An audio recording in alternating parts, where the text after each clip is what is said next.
Start कर लेते हैं। सबसे पहले मैं आपको संविधान के महत्वपूर्ण अनुच्छेद से जुड़े हुए कुछ इंपॉर्टेंट पॉइंट्स बता देता हूं। तो पहला इंपॉर्टेंट पॉइंट है हमारा, संविधान को 26 नवंबर 1949 को संविधान सभा ने अपनाया था और 26 जनवरी 1950 को लागू किया था। भारतीय संविधान में मूल रूप से 395 अनुच्छेद थे। समय समय पर संशोधनों के बाद संविधान में अनुच्छेदों की संख्या 470 हो गई है। ठीक है, 471 प्लस ही हो गई है, कहीं कहीं पे आपको 448 भी मिलता है, लेकिन जो मूल रूप से जो अनुच्छेद है हमारे संविधान में वो 395 ही हैं।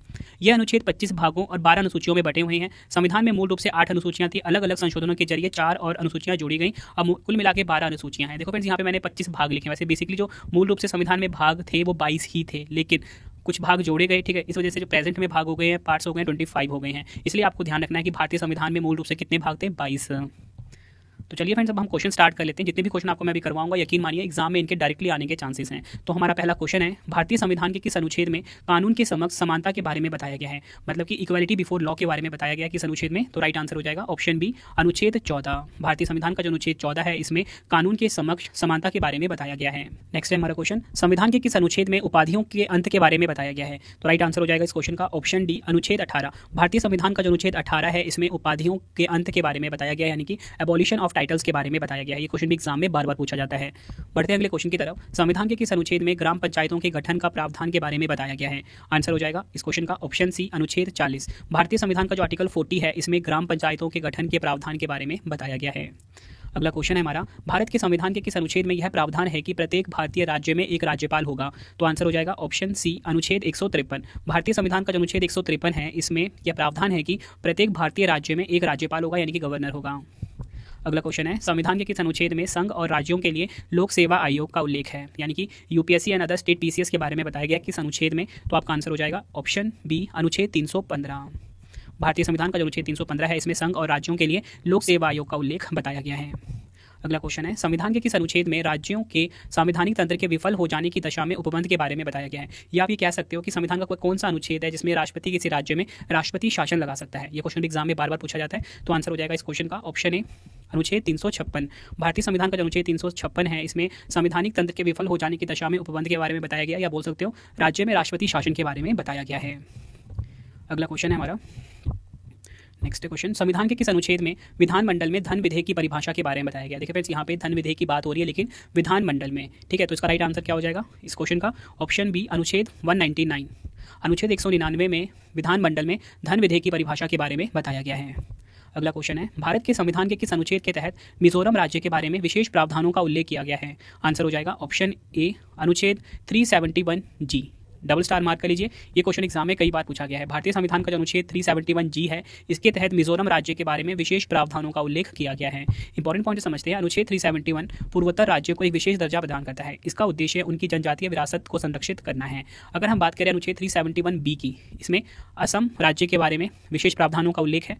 अनुच्छेद 371 सी में मणिपुर राज्य के विशेष प्रावधानों का उल्लेख है। 371 एफ में सिक्किम, 371 एच में अरुणाचल प्रदेश और 371 जी में मिजोरम राज्य के लिए विशेष प्रावधान के बारे में बताया गया है। ये आपको ध्यान रखना है, एग्जाम का मोस्ट इंपॉर्टेंट क्वेश्चन था ये। अगला क्वेश्चन है हमारा, मौलिक कर्तव्य जिसे कि हम फंडामेंटल ड्यूटीज भी बोलते हैं, भारत के संविधान के किस अनुच्छेद में निहित है? तो राइट आंसर हो जाएगा इस क्वेश्चन का ऑप्शन बी, अनुच्छेद 51 ए। अनुच्छेद 51 ए जो है, इसमें मौलिक कर्तव्यों के बारे में, यानी कि फंडामेंटल ड्यूटीज के बारे में बताया गया है। नेक्स्ट है हमारा क्वेश्चन, भारतीय संविधान के किस अनुच्छेद के तहत भारतीय नागरिकों को 6 मौलिक स्वतंत्रता के अधिकार की गारंटी दी गई है?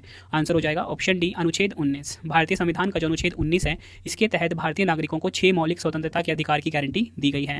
फ्रेंड्स, अगर आपको वीडियो की क्वालिटी, वीडियो का कंटेंट और आपके रवि सर की मेहनत पसंद आ रही है, वीडियो को लाइक और शेयर जरूर करें। कमेंट बॉक्स में अपना फीडबैक भी दें कि आपको वीडियो कैसी लगती है। और फ्रेंड्स, कमेंट बॉक्स में आप सभी मुझे अपना नाम और आप किस एग्जाम की तैयारी कर रहे हो ये जरूर बताएं, ताकि फ्रेंड्स मैं आपके लिए आपके एग्जाम से रिलेटेड कंटेंट को लेकर आ सकूँ। ठीक है फ्रेंड्स, एक प्रकार का ये आपका अटेंडेंस भी होगा कमेंट बॉक्स में। तो अपना नाम जरूर बताएं। आप सभी कमेंट को मैं लाइक भी करूँगा और साथ में ही हार्ट भी करूँगा। ठीक है, और आपको गुड न्यूज़ दे देता हूँ कि अगर आपको पॉलिटी का पेड वीडियो कोर्स चाहिए, जिसमें कि मैंने हर टॉपिक का मैराथन वीडियो बनाया हुआ है। ठीक है, जिसमें कि अगर आप वो वीडियो पढ़ लेते हो तो उससे बाहर आपका एक भी क्वेश्चन नहीं जाएगा। एग्जाम्पल के लिए जैसे संविधान का अनुच्छेद ही है, इसमें 250 से ज़्यादा क्वेश्चन बनते हैं, वो हमने अपनी वीडियो में कवर किया हुआ है। एप्लीकेशन रवि स्टडी ऐप पे जाके आप हमारी पॉलिटी का जो कोर्स है उसे अवेल कर सकते हो। आपके रवि सर ने बेस्ट कंटेंट रखा है इसमें। अगला क्वेश्चन है, भारत के संविधान के किस अनुच्छेद में उल्लेख है कि लोकसभा में एक अध्यक्ष और एक उपाध्यक्ष होना चाहिए? तो आंसर हो जाएगा इस क्वेश्चन का ऑप्शन डी, अनुच्छेद 93। अनुच्छेद 93 जो है भारतीय संविधान का, इसमें उल्लेख है कि लोकसभा में एक अध्यक्ष और एक उपाध्यक्ष होना चाहिए।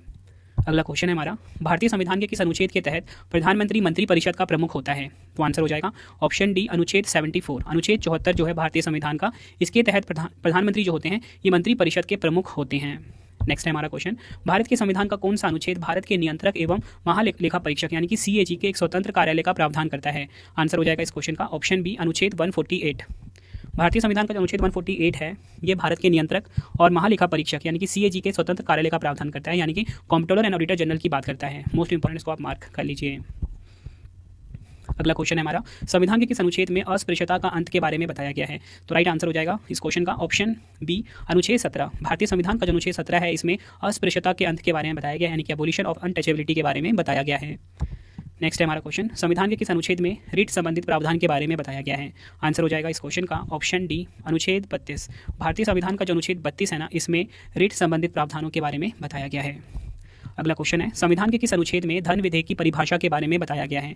आंसर हो जाएगा ऑप्शन बी, अनुच्छेद 110। भारतीय संविधान का जो अनुच्छेद 110 है इसमें मैं आपको बताना चाहता हूँ धन विधेयक की परिभाषा के बारे में बताया गया है। नेक्स्ट है हमारा क्वेश्चन, संविधान के किस अनुच्छेद में राष्ट्रपति के अध्यादेश जारी करने की शक्ति के बारे में बताया गया है? आंसर हो जाएगा इस क्वेश्चन का ऑप्शन डी, अनुच्छेद 123।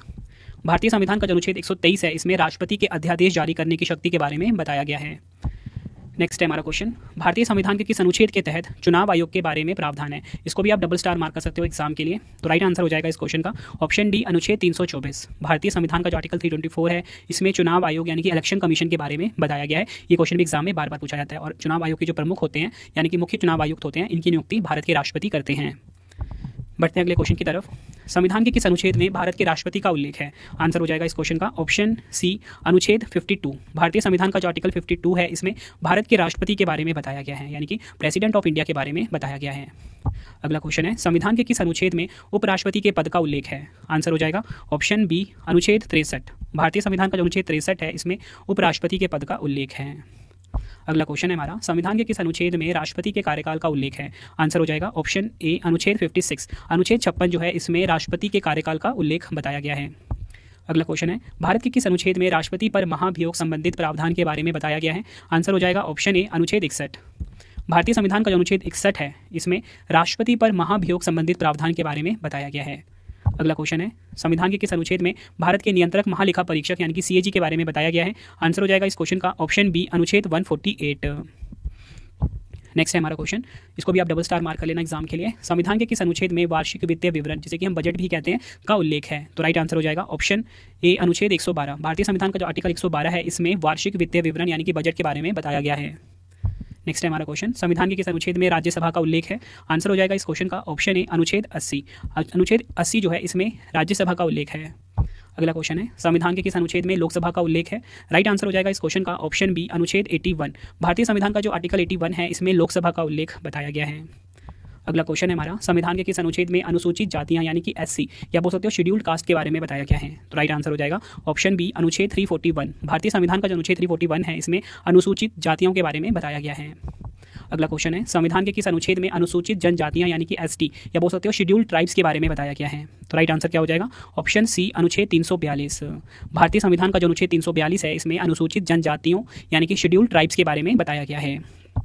अगला क्वेश्चन है, कौन सा अनुच्छेद आपातकाल की उद्घोषणा यानी कि राष्ट्रीय आपातकाल के बारे में बताता है? तो राइट आंसर हो जाएगा इस क्वेश्चन का ऑप्शन ए, अनुच्छेद 352। भारतीय संविधान का जो अनुच्छेद 352 है इसमें राष्ट्रीय आपातकाल या बोल सकते हो आपातकाल की उद्घोषणा के बारे में बताया गया है। अगला क्वेश्चन है, संविधान के किस अनुच्छेद में वित्तीय आपातकाल के बारे में उपबंध के बारे में बताया गया है? यहाँ पे बात हो रही है फाइनेंशियल इमरजेंसी की, जो कि हमारे देश में अभी तक एक बार भी नहीं लगा। ठीक है, वित्तीय आपातकाल की बात हो रही है, किस अनुच्छेद में बताया गया है ये? आंसर हो जाएगा अनुच्छेद 360। ये आपको ध्यान रखना है। अगला क्वेश्चन है, भारतीय संविधान का कौन सा अनुच्छेद देवनागरी लिपि में हिंदी को संघ की आधिकारिक भाषा के रूप में निर्धारित करता है? आंसर हो जाएगा ऑप्शन ए, अनुच्छेद 343 क्लॉज 1 या बोल सकते हैं अनुच्छेद 343 का जो है ये देवनागरी लिपि में हिंदी को संघ की आधिकारिक भाषा के रूप में निर्धारित करता है। ये क्वेश्चन भी एग्जाम में कई बार पूछा गया है।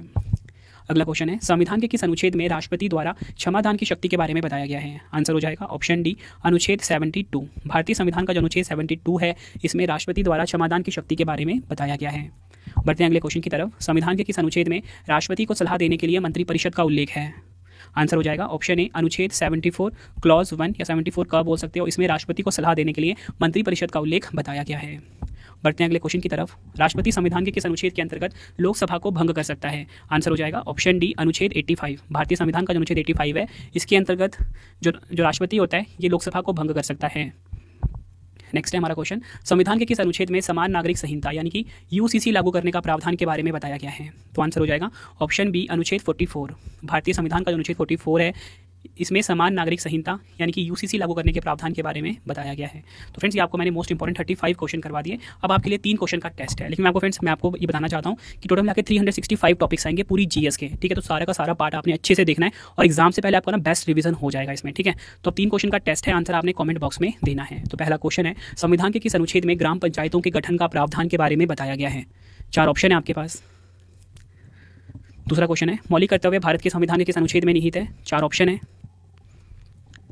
नेक्स्ट है, संविधान के किस अनुच्छेद में अस्पृश्यता का अंत के बारे में बताया गया, एबॉलिशन ऑफ अनटचेबिलिटी के बारे में बताया गया है? 4 ऑप्शन है, आंसर आपने कमेंट बॉक्स में देना है। तो फ्रेंड्स, ये वीडियो कंप्लीट हो गई है। आई होप आपको वीडियो की क्वालिटी, वीडियो कंटेंट और आपके रवि सर की जो सीरीज स्टार्ट हुई है ये वाली 365 जीके जीएस टॉपिक की, ये बहुत ज़्यादा